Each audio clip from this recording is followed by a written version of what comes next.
আহমেদাবাদে বেশি জ্যাম থাকার কারণে ১০ মিনিটের জন্য এয়ার ইন্ডিয়ার বিমানটি মিস করেন ভারতের একজন যাত্রী, যার নাম ভূমি চৌহান। এরকমই একটা বিষয় বিভিন্ন মিডিয়াতে দেখলাম, সোশ্যাল মিডিয়ার মাধ্যমে। তো উনি লন্ডনে রওনা দিয়েছিলেন ভারত থেকে। তার হাজব্যান্ড লন্ডনেই থাকে আর তার কাছেই যাচ্ছিলেন তিনি। কিন্তু এই ১০ মিনিটের যে দেরি হওয়াটা তাকে বাঁচিয়ে দিতে পারে, সেটা হয়তো বা ওই সময় সে কল্পনাতেও ভাবেনি। নিশ্চয়ই তিনি ফ্লাইট মিস করে অনেক আফসোস করছিলেন, নিজেকে দোষারোপ করছিলেন, জ্যামকে দোষারোপ করছিলেন, নিশ্চয়ই অনেক গালাগালও দিচ্ছিলেন, যেমনটা আমরা করি কোনো কিছু মিস হলে। হয়তো ফ্যামিলি বা কোন কারণে, কেন হয়েছে, কী কারণে, আল্লাহ আমার সাথে এমন করে, আমরা এরকমটাই বলে থাকি। স্বাভাবিক, তিনি হয়তো সেরকমই বলেছিলেন। তবে আবার সেই মানুষটাই বিমান বিধ্বস্ত হওয়ার খবর পেয়ে নিশ্চয়ই নিজেকে দুনিয়ার সবচেয়ে লাকি মানুষ এবং সুখী মানুষ ভাবছিলেন ওই মুহূর্তে। ওই প্লেনে ২৪১ জন মারা গেছে। হয়তো ১০ মিনিট দেরি না করলে সেই প্লেনে উঠে যেতেন এই নারীও। হয়তো আর দুনিয়া দেখার সুযোগ সে পেত না।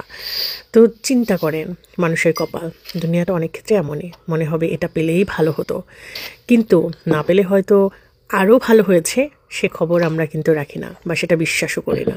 কিন্তু আসলেই কিন্তু এটা আমরা যেটা চাই, কেন এটা পাই না সেটা একমাত্র আল্লাহই ভালো জানেন। কেন আল্লাহ আমাদেরকে দেননি, নিশ্চয়ই সেটার পেছনে অনেক বড় কারণ আছে। বা আমাদের এক জায়গায় যাওয়ার কথা থাকে, হয়তো বা সামহাও যেতে পারি না, হয়তো আমরা ওই জায়গায় গেলে কোনো একটা দুর্ঘটনা ঘটতে পারে বা কোনো কিছু একটা খারাপ কিছু হতে পারে আমাদের সাথে, সেটা আমরা চিন্তা করি না। আমরা মনে করি কেন যেতে পারলাম না, কেন আমার সাথে এমন হয়, এটাই বলি যে আল্লাহ আমার ভাগ্যটা এমনই রেখেছে। কিন্তু এটার পেছনে আল্লাহ যে কত ভালো ভাগ্য আমাদের রেখেছে আমরা সেই খবর হয়তো রাখি না। অনেকের জন্য রাইট টাইম আল্লাহ তার মতো করে মানুষের জন্য রাইট টাইম সেট করে রাখেন। আমি মনে করতেছি আমার জন্য লেট হচ্ছে, কিন্তু হতে পারে এই লেটটা বা এই দেরি হওয়াটা আমার জন্য আল্লাহ সর্বোত্তম পরিকল্পনা করে রেখেছেন। আসলে সবচেয়ে বড় বিষয় কি জানেন, আমাদের এটা বিশ্বাস করতেই হবে। আমি তো বিশ্বাস করি, নিশ্চয় আমার মতো সবাই বিশ্বাস করেন, কিন্তু যারা করেন না তাদেরকে বলবো অবশ্যই বিশ্বাস করবেন যে আল্লাহর প্ল্যান আমাদের ভাবনার চাইতেও হাজার হাজার গুণ বেশি সুন্দর। এটা আমি আমার নিজের জীবন থেকে অনেক কিছু দিয়ে শিখেছি, প্রমাণ পেয়েছি, এবং আমার বিশ্বাসটা আরও অনেক বেশি পরিপক্ক হয়েছে এসব নানান ঘটনার মাধ্যমে আমি যেটা বুঝতে পেরেছি। তো ডেফিনেটলি আল্লাহর উপর ভরসা রাখবেন। জীবনে যদি কোনো কিছু না পান, একদম আফসোস করবেন না, মনে করবেন এটা হয়নি, নিশ্চয়ই এটার পেছনে কোনো একটা ভালো কিছু আছে।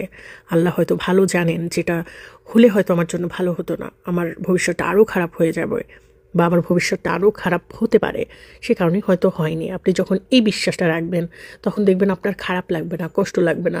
আপনি যখন মূল্যবান কোনো কিছু হারিয়ে ফেলবেন, টাকা, সেটা হতে পারে টাকা পয়সা, সোনা গয়না, যা কিছু হতে পারে, কিন্তু মনে করবেন যেটা হারিয়ে গেছে, হয়তো এটা আমার না, এটা আমার জন্য ছিলই না, এটা আমার কাছে এসেছে আবার সেটা চলেও গিয়েছে, এই জিনিসটা আমার ছিল না, তাহলে দেখবেন আর কোনো কষ্ট থাকবে না।